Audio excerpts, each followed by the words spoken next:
The one powerful overlooked aspect of colorectal cancer survivorship is the emotional and identity transformation that our survivors undergo. No one really talks about this, quote, invisible recovery. So facing mortality can lead to prolonged changes in values, relationships, and life goals. And these experiences aren't captured in lab results or imaging scans, but they really shape how survivors live, love, and heal and continue with their lives. You're listening to the ONS podcast, where ONS Voices Talk Cancer, a resource from the Oncology Nursing Society. Through conversations with subject matter experts, we examine the important issues in oncology nursing, from new treatments to patient-centered research to advancements in clinical practice. Join us as we hear from nurses in all facets of oncology care, from bench to bedside and everywhere in between. Hello and welcome to the ONS podcast. I'm your host, Jaime Weimer, Manager of Oncology Nursing Practice at ONS, and today we're talking with Kris Mathey, GI Medical Oncology Nurse Practitioner at the James Cancer Hospital of The Ohio State University Wexner Medical Center, about colorectal cancer survivorship. This episode provides free NCPD contact hours. To receive credit, please review the episode notes for any guest disclosures before listening. Following the episode, complete the evaluation linked in the episode notes. Welcome back. Thanks so much for joining us again today, Kris. Thanks for having me. So we've had you on the podcast previously, and we've talked about screening and treatment for colorectal cancer. So today we're going to have you back here to discuss another important part of that care continuum, which is survivorship. So to start things off, let's talk about colorectal cancer epidemiology and the survivorship statistics. How many people are living with colorectal cancer currently in the United States? Thanks, Jaime. So just a reminder that survivorship starts at diagnosis. So as of the most recent data, more than 1.5 million people in the United States are living as colorectal cancer survivors. So this includes not only those who are currently undergoing active cancer treatment, but also those who have completed treatment and ultimately are hopefully in remission. Just a reminder that colon cancer is the third most commonly diagnosed cancer in the United States, and it's the fourth leading cause of cancer-related deaths. And I can't say this enough. I think I've said it on every single one of my podcasts thus far. But while our incidence is declining among those aged 65 and older, the incidence is rising by about 1 to 2% in adults under 50. So that is a trend that has us a little bit concerned. It's why we changed the screening guidelines to 45 years old. But I think with that, we have younger survivors as well. And so they have special considerations for us to keep in mind as well.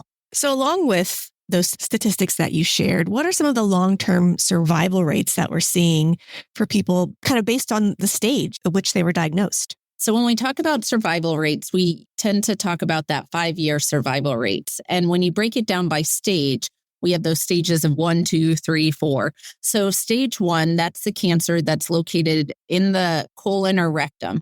This is a 5-year survival rate of 90 to 95%. Let me say that again, 90 to 95%. That's amazing. We don't hear numbers that high very often in survival statistics, so that is an impressive number. Right. I mean, that's amazing. That's why I'm such a person to just tell anyone and everyone, get your colonoscopies, because if we can catch this early when it's localized, we have such a high rate of survival, which is awesome. Now, when cancer has grown beyond that inner lining, but it hasn't yet reached the lymph nodes, that's what we call the stage 2. And the 5-year survival rate for that is still relatively high at 75 to 85%. Once cancer spread to the nearby lymph nodes, and we call that stage 3, the 5-year survival rate is 65 to 75%. So you're seeing a little bit more of a decline. And unfortunately, once it is spread to the distant organs, most specifically to the liver and lung, tends to be where colorectal cancer likes to go.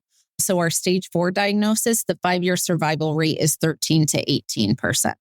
Ultimately, these numbers reflect averages, and they're based on those long, large population studies. But we need to keep in mind that our patients are individuals. So I'm a GI Med-Onc nurse practitioner, so I take care of not only colorectal patients, but also pancreatic and esophageal patients. And I tell my patients, please don't Google, but also don't look at those statistics, because it's just a reminder that you're not a statistic, you're a human being. While we have those statistics, we have people on both sides of the spectrum for that. So that is the average. So important. And we all try to give our patients that advice of, yes, there's lots of information out there with Google and now with AI. It's hard to contain, but it is important, as you mentioned, to remember that those are numbers and based on a lot of people. And so that's just something to keep in mind, but certainly not a promise or a guarantee. So we know survivorship is certainly a personal experience for every patient, no matter their diagnosis. But is there anything specific for patients with colorectal cancer that makes their survivorship experience unique? And are there any practices that maybe are specific to patients that are diagnosed with colorectal cancer? So survivorship for colorectal cancer, similar to many of our other cancers as well, is a comprehensive long-term approach.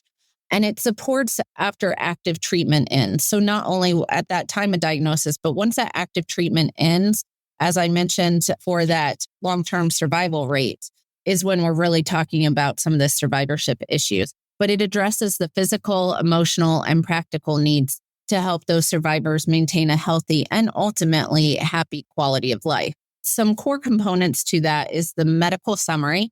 So that's a record of the surgeries, chemotherapy, radiation, and other treatments received. Patients are going through a lot and they may not be able to remember all of that. So it's nice to have those components into that survivorship care plan. Also a follow-up schedule. So timelines and expectations for follow-up such as colonoscopies, imaging with CT or MRI, and blood tests like that CEA level. Also, what are recurrent surveillances? So regular monitoring for those signs of cancer returning. This is especially for our stages of 1 to 3 cancers because our stage 4 patients are going to mostly be on continuous treatment.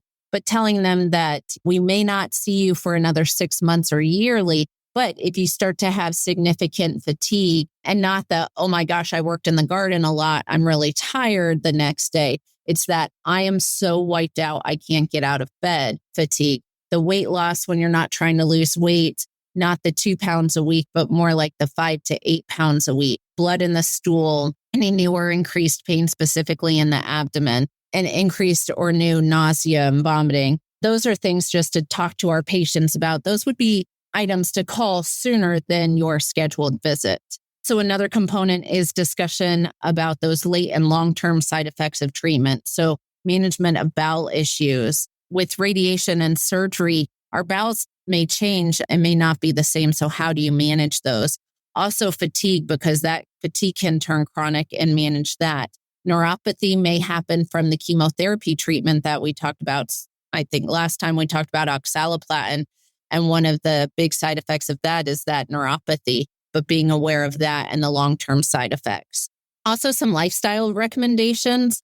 Diet, exercise, stress reduction techniques to lower that recurrence risk. So the importance of eating a well-rounded diet can't be stressed enough.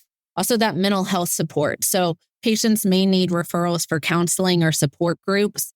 Keeping in mind support groups that everyone's experience is a little bit different. So while I do feel like they are beneficial, making sure our patients remember that they are an individual. And then that coordination of care. So it's a huge communication aspect between our oncologists as well as our primary care providers. Health maintenance. So just because they had colon cancer doesn't mean that you may not be at risk for a different type of cancer. So making sure that our patients are staying on top for screening for other cancers as well as chronic disease management and their vaccinations. And then ultimately, core component of their survivorship care is help navigating with work, disability, and insurance coverage for that employment and insurance guidance. Thanks so much for that very comprehensive overview. And we'll go into a little bit depth about some of those things here just shortly. Before we do that, though, talk a little bit about the barriers that some of our patients might encounter to receive that comprehensive survivorship care. What are some of the barriers that our survivors face, and how can we as nurses help them to address them? Our colorectal cancer survivors may have significant barriers when receiving this comprehensive survivorship care. And these challenges can affect not only their physical recovery, but their emotional well-being and ultimately their long-term health outcomes. So us as oncology nurses do play a pivotal role in identifying and addressing these barriers. So these can include fragmented care. So who's caring for these patients? That care coordination between the oncologist and the oncology team, and then the primary care providers and team. Limited access. So our patients that may have geographic limited access or also financial or insurance related obstacles to follow-up services. Unfortunately, there is some still insufficient provider knowledge or confidence. Our primary care providers may lack training in some of the survivorship issues. Primary care providers are managing so much as it is, but they may not be as well aware of the specifics of colorectal cancer survivorship that needs to be thought about. Survivorship care plans are also time intensive to create and review, so that can be a barrier, but they are ultimately important for our patients. Also, that psychosocial challenges, so anxiety, depression, fear of recurrence, and financial toxicity are common. I tell my patients, I know when you close your eyes at night, you're thinking about, can this come back, or is this coming back, or an ingrown toenail, which we know is not related whatsoever to colon cancer, but there is that psychosocial worry and supporting our patients with that. And then a lack of national standards. So there may be some inconsistent guidelines and reimbursement policies across institutions that patients may have to deal with, as well as those work challenges. So nurses can address these barriers by ultimately leading the creation and the delivery of those survivorship care plans. So really going over those care plans with our patients and stressing to them the importance of follow-up, and also empowering our survivors with knowledge about their symptoms for recurrence, as well as the knowledge of healthy habits. Our nurses can also facilitate the communication between specialists and primary care providers. So making sure that we're sending records, keeping those lines of communications open. Also, nurses can provide that psychosocial support. So our screening for distress and also advocating and supporting for referral to counseling or support groups for our patients. Nurses can also act as navigators to guide these patients through complex care systems. And I think that's one of the biggest opportunities we have as oncology nurses. We can also help identify hereditary cancer syndromes and refer appropriately. We've talked about that in the previous podcasts of our patients who have these hereditary syndromes such as Lynch and how they may need to be screened more frequently for other cancers as well. And then also nurses could help address disparities in access and promote screening and follow-ups for our patients. So nurses ultimately are uniquely positioned to bridge gaps in survivorship care through education, coordination, and ultimately advocacy. Our holistic nursing approach ensures that these colorectal cancer survivors are not just medically monitored, but also emotionally supported and ultimately empowered. I love that. And it really just highlights, I think it's so easy to focus our kind of thoughts on how we as nurses help patients get through treatment and kind of help move them through treatment. And certainly that's a very important and a very technical piece of the work that we do. But you've just done a great job of really summarizing how much work there is for us to also do once that treatment is over. And hopefully they are maybe going without treatment. They're in a treatment-free zone but there's still so many needs that we can meet for those patients, whether you're in a formal role as a navigator or you're just in a position to help ensure that care is coordinated well. You've done a great job of highlighting that. So thank you so much for that. Thank you. As they're going through this survivorship period, maybe it's post-treatment, what are some of the typical procedures or tests that we might see performed to help do cancer surveillance for patients with colorectal cancer? And how often do these tests usually get performed? Yeah, Jaime. So keep in mind that these practices are tailored to each individual patient. So this is unique to their risk and recurrence patterns of their specific cancer type, location. But ultimately, these patients will typically have a colonoscopy done 1 year after surgery, and then every 3 to 5 years if these are normal. A CEA blood test. So if you remember, that's that tumor marker that we have for colorectal cancer. This is monitored every 3 to 6 months for the first several years.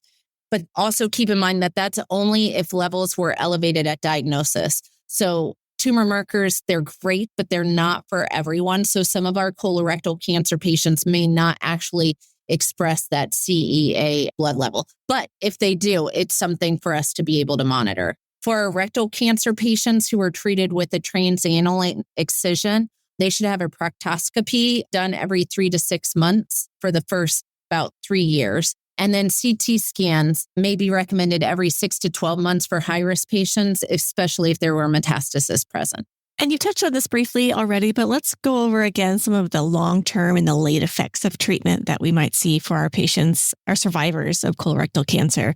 What types of effects do they typically experience? What should they be monitoring for? And what sort of treatments are those types of effects associated with? Yeah. And it's, again, everyone's an individual. And it was interesting. It was about a year ago, I saw a patient who had radiation, I want to say like 6 to 7 months or years prior, and he was now having long-term side effects that were just now presenting from his colorectal cancer treatment. These patients may experience a wide range of long-term and late effects from their treatments that can emerge right away or well after treatment ends. These effects also vary depending on the type of treatment they receive, such as surgery, chemotherapy, or radiation. So looking at a little bit more specifically, for surgery, the associated effects tend to be bowel dysfunction, such as diarrhea, constipation, urgency. They may have adhesions or obstructions, sexual dysfunction, especially after rectal surgery.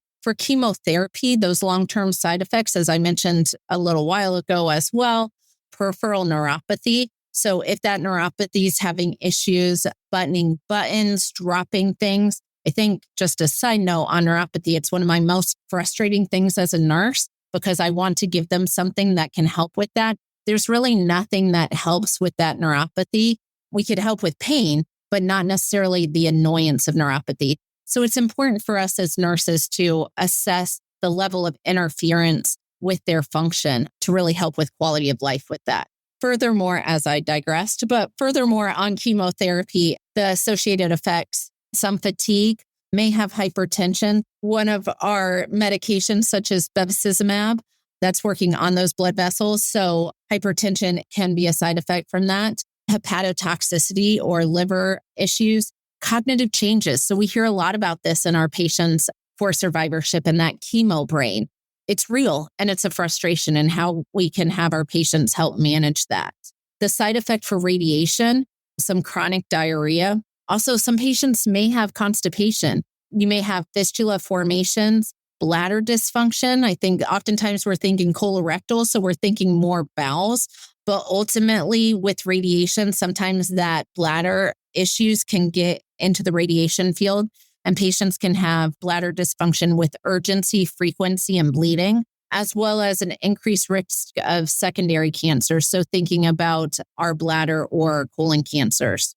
The combined modalities. So when we talked about cancer treatment, we talked a lot about some of our patients will get chemo and radiation, or will get chemo, radiation, and surgery. And so these combined modalities also provide some late term or late effects for treatment. And those tend to be more urinary incontinence, that emotional distress and anxiety, as well as those patients who will get pelvic radiation are more at risk for osteoporosis because of the radiation to those big bone areas. Ultimately, late-term effects begin during treatment, and then those persist for months to years afterwards. Those tend to be fatigue and neuropathy. And then when we talk about the definition of late effects, those are what develop months to years after treatment ends, and often unexpectedly, like I mentioned about the patient who had some bowel adhesions, also bowel obstructions and those secondary cancers. That reminds me of the comment you made previously about just the psychosocial issues and that fear of recurrence that we know so many of our patients deal with, of when those very late effects pop up unexpected or sort of long enough that it doesn't seem like they're connected back to the treatment that was received, then that just sort of fuels that fire of that fear of recurrence of, oh, this must be something terrible. This has to mean it's back. When sometimes it's related to their treatment. It is related to their cancer, but it's not necessarily a sign that their cancer has returned. It is just one of those late effects that can sometimes appear differently. So thank you for sharing all that information. Certainly important for us as nurses to keep in mind that sometimes they are immediate effects. They're residual from treatment, and they hopefully will improve over time. But there are some of those that can just show up later unexpectedly, and we have to be mindful to watch for those as well. Absolutely. Let's talk a little bit more about some of the key lifestyle modifications and some prevention strategies that we as oncology nurses should be encouraging for our patients, our survivors of colorectal cancer, that they should be kind of trying to implement in their lives to promote long-term health.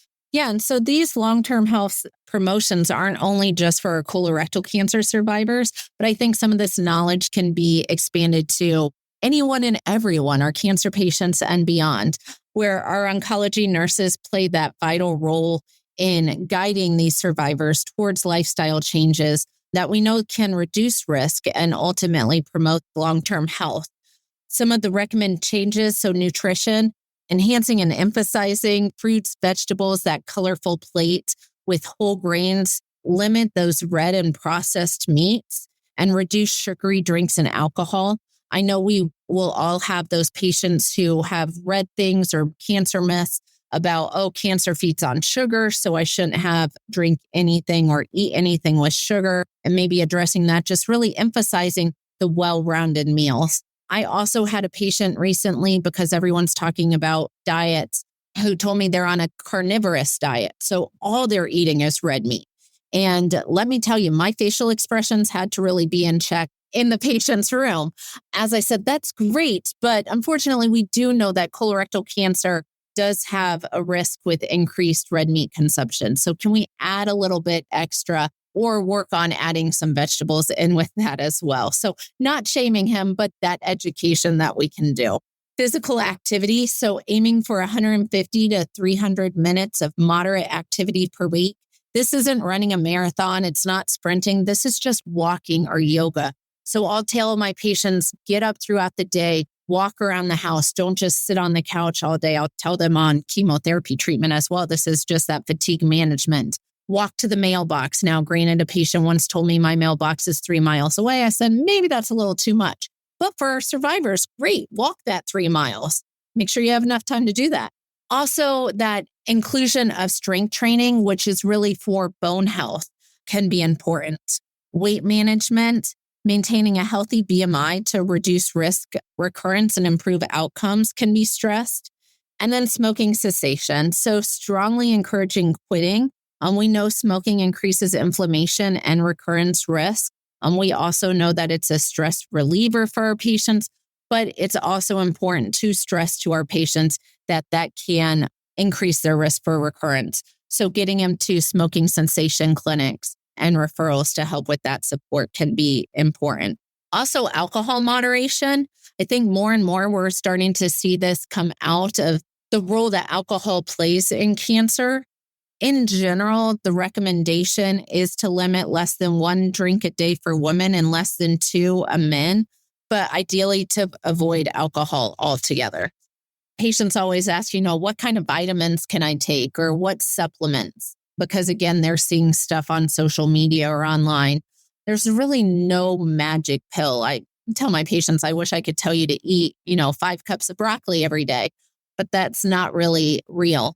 But ensuring adequate calcium and vitamin D for that bone health can help, as well as monitoring their B12 if they have an ileocecal resection.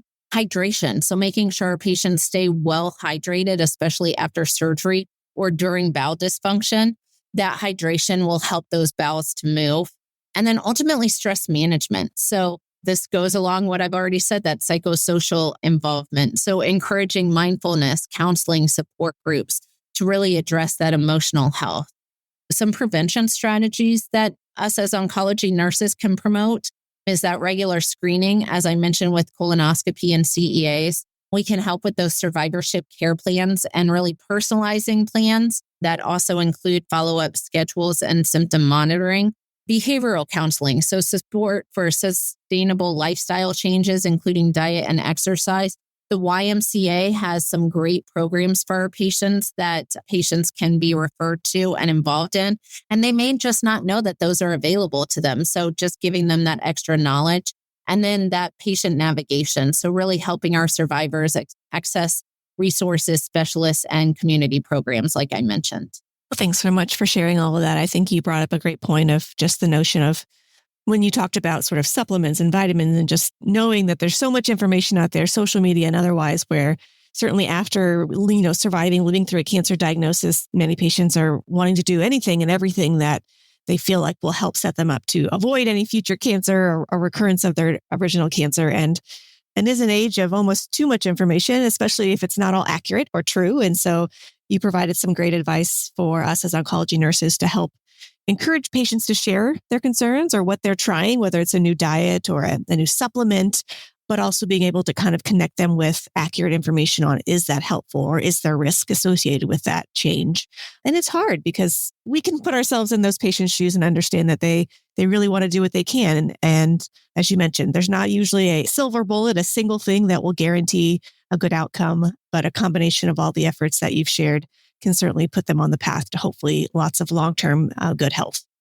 And so I know we've touched on this a little bit, but let's just review it briefly about some of the psychosocial issues that our patients that are survivors of colorectal cancer, what kind of issues can they face and what can we as oncology nurses do to help support them? Yeah. And I think, again, this can be translated to many of our cancer survivors, but our colorectal cancer survivors have a complex array of psychosocial challenges that, as I mentioned, can last long after treatment ends. And these can impact not only their emotional well-being, but their relationships and overall quality of life. Some common issues that we tend to see is ultimately that fear. I think all of our patients have that. So that fear of recurrence, persistent anxiety about cancer returning, often triggered by those follow-up scans or symptoms. Anxiety is real and totally get it. You may feel really fine, but what are those scans going to show? And we could support our patients by making them aware that it's okay to have those feelings.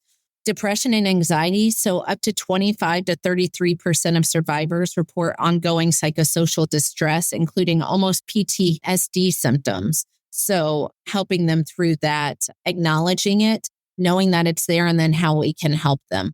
Also, some psychosocial issues patients may deal with: body image and sexuality. So changes they may have from surgery. Patients may have an ostomy, and how do they function with that? Also may have scars from their surgery. They're no longer going to be a bikini model, which I joke and I smile about that when I'm talking. But for some patients, every time they look in the mirror, they see those scars and they're a reminder of what they've gone through. And also sexual dysfunction can ultimately affect their self-esteem and self-image.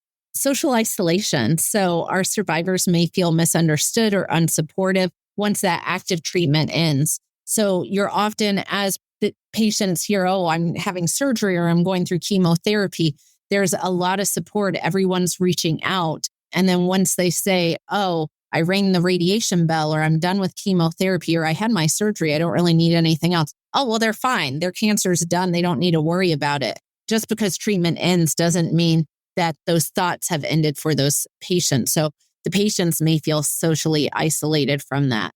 Identity shifts. So our patients may struggle with kind of redefining themselves after cancer. So everything becomes who I was before cancer treatment and who I am after.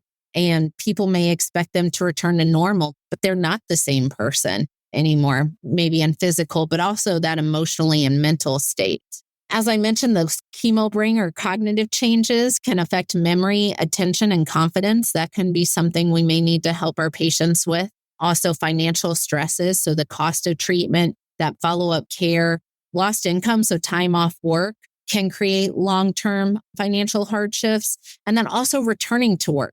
So patients may have been off for surgery or treatment, and returning to work may be physically or emotionally challenging for them, especially if they're having lingering symptoms. So how can the nurse ultimately help with this? Well, screening for distress. We all have those screening distress tools like the distress thermometer or the hospital anxiety and depression scale. So completing those scales, and then not just completing them, but doing something with them. So if patients score high, how do we get their needs met based on that scoring? Normalizing emotions for our patients. So really reassuring our survivors that this anxiety and identity shifts are common and valid, and it's okay for them to have those feelings and to voice those feelings. Nurses may be able to help refer to support services. As I mentioned before, connecting with counseling, peer support groups, or survivorship clinics, and then educating the families. So helping caregivers understand that survivor's emotional needs and avoiding those unrealistic expectations. So that patient may still have chemo brain, and that chemo brain and memory issues may last for a while, and that's okay, and just having patience for that. And then nurses can help advocate for those resources. So really assist with that financial navigation, workplace accommodations potentially, and community support. So ultimately, survivorship's not just monitoring for recurrence, it's helping those patients rebuild their lives and their new identity. That's so well said. Thank you so much for sharing all of that important information about caring for our patients, not only physically, but psychologically and emotionally as well. All very important. Well, Kris, thank you for joining us on this final of our 3-part series on colorectal cancer. As we reach the end of this episode, we do always like to run through a series of some quick questions just to help summarize some of the great things that we've covered today. So to start that off, how do you think healthcare professionals should evaluate maybe their hidden bias, their preconceived assumptions they might have about colorectal cancer survivorship? I think the first way that we could evaluate these is acknowledge that we have them, that we as healthcare professionals may unknowingly have an implicit bias or preconceived notion that may affect how we care for these patients. And these biases may influence our clinical decision-making, our communication, and our overall patient experience. So when we think about, well, I don't have an implicit bias, but we may not think about what that is. So some common preconceived assumptions are that survivorship equals a cure. And this assumption may overlook that chronic symptoms or those late effects and emotional needs of long-term survivors. So knowing that when a patient is coming to us on surveillance, they may be cured, they may not have active cancer, but they're still dealing with some of those chronic symptoms and acknowledging that. Another assumption is that all survivors have equal access to care. And unfortunately, that's not the case. So that assumption and that bias ignores that there's disparities in race, income, geography, and ultimately insurance status. There's the bias of younger patients cope better, and that bias can lead to underestimating distress in our younger survivors who, while they may have a close peer group, they often face unique challenges with that and with their cancer diagnosis. There's an assumption as well that an ostomy equals poor quality of life. And this may stigmatize patients and discourage open conversations about adaptation and support. A couple weeks ago, I volunteered actually at the Pan Ohio ride, which is with the American Cancer Society, and several states have a ride that's similar. And there was a patient riding, and I could tell over his jersey that he had an ostomy bag underneath that. And I just looked at him and I thought, that's amazing. You are still functioning, still living, still riding a bike throughout the entire state of Ohio with an ostomy. So he's still having that good quality of life that doesn't stop him from living. Another assumption made that survivors will self-advocate or speak up for their needs. And that really assumes that there's this health literacy and confidence, and that may not be present in all populations. Also, the assumption that our patient will know about follow-up for recurrence, but they may not. And we need to educate them as well as educate them on the signs and symptoms, but knowing that it's only about recurrence, but also thinking about their psychosocial, sexual, and functional rehab needs as well. If patients may not stick with their screening, we can think that that's non-compliance, but it may go beyond that. So patients may have some cultural or historical or systemic reasons for that mistrust or avoidance of keeping up with their screening guidelines. So how can we really help and evaluate this implicit bias? Is doing that reflective practice. So acknowledging that we all have it and it's okay. There's a whole lot of bias training workshops that you can find, and many institutions have, that are more structured sessions to raise awareness and promote inclusive care and practices. And then that peer feedback. So talking to your peers about how you provide this communication and respect. So again, this implicit bias isn't a failing. It's not saying, oh, you're a bad nurse or you're not that great. It's a cognitive shortcut that we all have that can be unlearned through our awareness and our intentional practice. And nurses, as well as other healthcare professionals, can lead the way by fostering that inclusive, person-centered survivorship care. And what do you think are some common misconceptions about colorectal cancer survivorship? There's some misconceptions that can lead to inadequate care, missed opportunities for support, and harmful assumptions. So one of those can be survivorship means that the cancer is cured. Well, survivorship begins at diagnosis, includes those in remission, under treatment, as well as those living with active chronic disease. Another misconception is only older men get colorectal cancer. I'm smirking a little bit because we know that colorectal cancer is rising in our younger population. So colorectal cancer affects both men and women, and the cancer cases in younger adults are rising. So that's another misconception. Survivors don't need ongoing care. If you've taken anything out of today's podcast, please know that that's not true, as long-term follow-up's essential to monitor for that recurrence, late effects, and other health issues. Another misconception is colorectal cancer always causes symptoms. Again, not true. This is why we have screening, because many cases are asymptomatic, especially at early stage of disease. Another misconception is if you don't have a family history, you're not at risk. Unfortunately, about 75% of cases occur in people with no known risk factors. I already kind of spoke on this, but a misconception of an ostomy ruins quality of life. In reality, as many survivors adapt well and lead full, active lives with proper support and education on their ostomy. A final misconception, well, not final because there's many that I'm not listing here, is that survivors won't get cancer again. And the reality is that they are at an increased risk for second cancers, including another colorectal cancer. So making sure that they're aware of that and to be aware of the risks. These misconceptions matter because they can lead to delayed screening, especially in our younger or asymptomatic individuals. And our survivors may feel invalidated or misunderstood, especially if their symptoms persist post-treatment. And we as healthcare providers may underestimate the need for that psychosocial support, survivorship planning, or lifestyle counseling.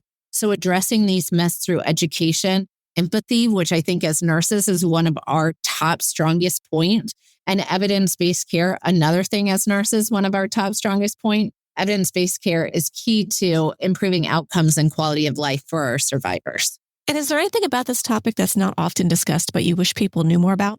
Yeah. So one powerful overlooked aspect of colorectal cancer survivorship is the emotional and identity transformation that our survivors undergo, and really how little space is given in the clinical arena for that.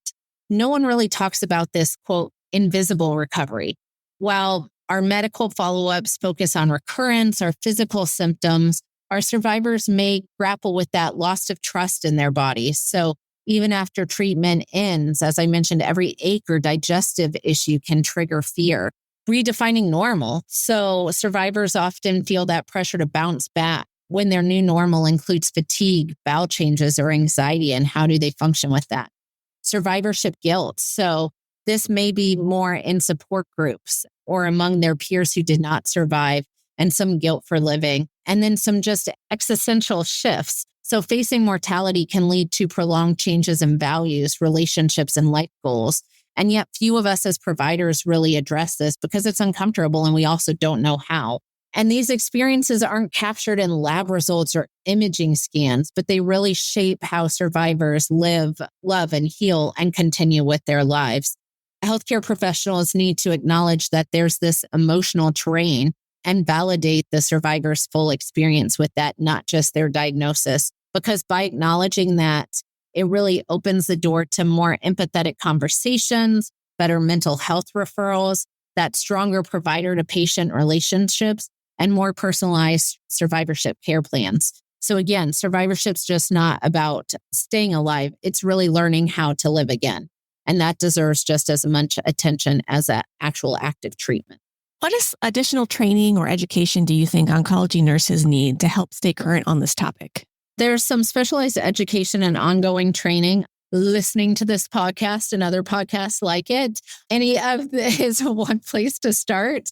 Oncology Nursing Society also has a survivorship learning library that offers courses, podcasts, and practice tools tailored to survivorship care. There is the Academy of Oncology Nurse and Patient Navigators. They offer resources and training focused on navigation. So some education focus on that survivorship care planning. So nurses understanding how to develop, deliver, and update those care plans. Education on our late and long-term effects, psychosocial support, lifestyle counseling, education and training, as we mentioned, on cultural and competency bias, communication skills, care coordination, and ultimately genetics and risk assessment, such as knowledge of those hereditary syndromes such as Lynch and appropriate referrals. It was found that oncology nurses still lack that formal training in survivorship care, despite us knowing that there is a growing importance of it. And really integrating the survivorship education into both the undergraduate and continuing nursing curricula is essential for closing this gap. So any onboarding you have for new nurses, any of that oncology training, it's part of all of our certification modalities, is knowing that survivorship is a part of cancer care. And I think that can really help. And then finally, are there additional resources that you'd recommend for patients or even maybe other providers who want to learn more? For providers, there's the FIGHT CRC Provider Resource Library. The American Cancer Society also has a National Colorectal Cancer Roundtable that really provides evidence-based innovation, some screening toolkits, clinician guides for improved colorectal cancer outcomes across a wide, diverse arena of populations. As I mentioned already, the Oncology Nursing Society Survivorship Learning Library. For our patients and our survivors, there's the Colorectal Cancer Alliance that has a comprehensive platform that has personalized resources, financial assistance, peer support, and survivorship planning tools. Also, the CCRAN, or the Colorectal Cancer Resource and Action Network. They provide expert-reviewed education, support groups, advocacy tools, and personalized coaching for patients and caregivers. And then also FIGHT CRC is a great patient resource library that has biomarker education, ostomy care guides, clinical trial info, and emotional support resources. These programs offer everything from clinical guidelines, training modules, to peer support and navigation tools, and they can help both patients and providers stay informed and empowered. Well, Kris, thank you again for bringing your wealth of information, your knowledge, your passion on caring for patients, survivors of colorectal cancer.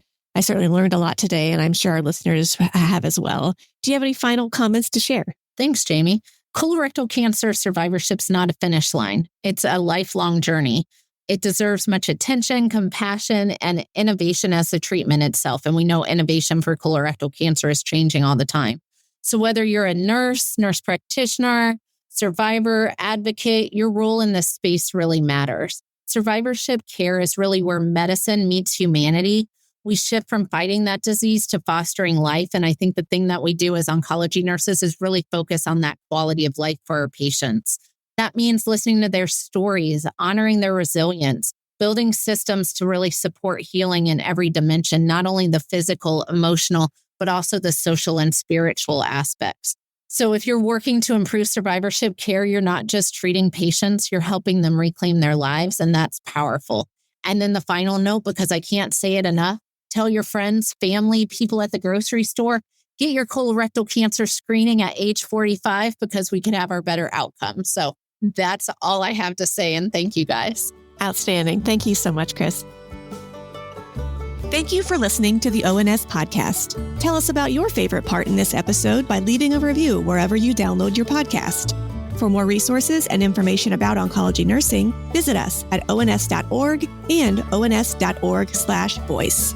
The ideas and opinions shared in this episode represent those of the guest and not necessarily ONS.